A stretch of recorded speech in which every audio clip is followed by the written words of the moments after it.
16-17 asrlarning eng qudratli 3 imperiyasi. Bugun sizlar bilan 16-17 asrlardagi jahon tarixining eng shonli davrlaridan biriga sayohat qilamiz. Bu davrda Yevropa ko'plab davlatlarga bo'lingan edi.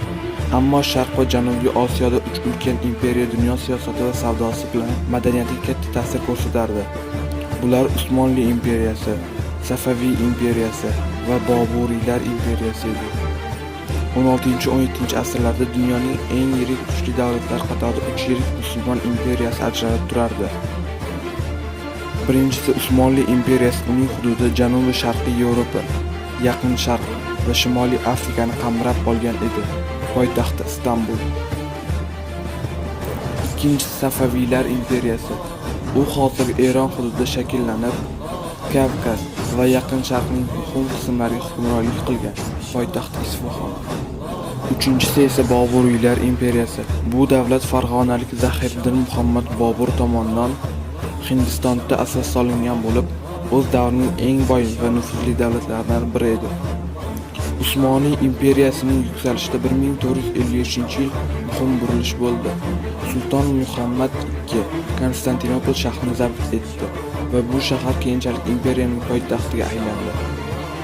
16-asrda Sulton Sulaymon Qonuniy boshchiligidagi imperiya eng qudratli davri yetdi. U davlat boshqaruvi va qonunchilikni mustahkamladi, ilm-fan va san'atni rivojlantirdi. Usmoniylar Yevropa, Osiyo va Afrika qit'alaridagi muhim savdo yo'llarini nazorat qilgan.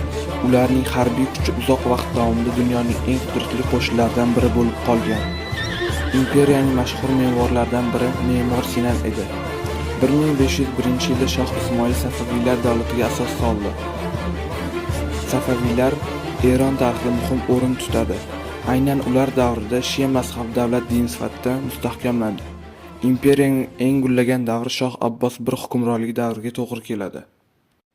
Shoh Abbos davlat boshqaruvini isloh qildi, armiyani kuchaytirdi va Isfaxon shahrini yirik madaniy markazga aylantirdi.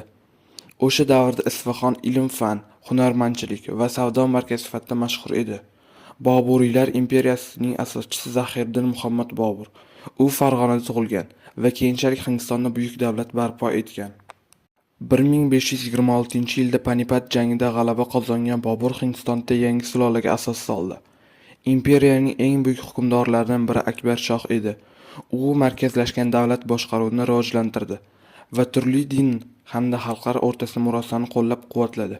17-asrda Boburiylar imperiyasi dunyoning eng boy davlatlaridan biriga aylandi. Ayrim hisob-kitoblarga ko'ra, jahon iqtisodiyotining qariyb chorak qismi ushbu imperiya hissasiga to'g'ri kelgan edi. Imperiyaning eng mashhur me'moriy merosi Toj Mahal. Uni Shoh Jahon o'z rafiqasi Mumtoz Mahal xotirasiga bag'ishlab qurdirgan. 16 va 17-asrlarda uchala imperiya o'z hududi va ta'siri bilan ajralib turgan.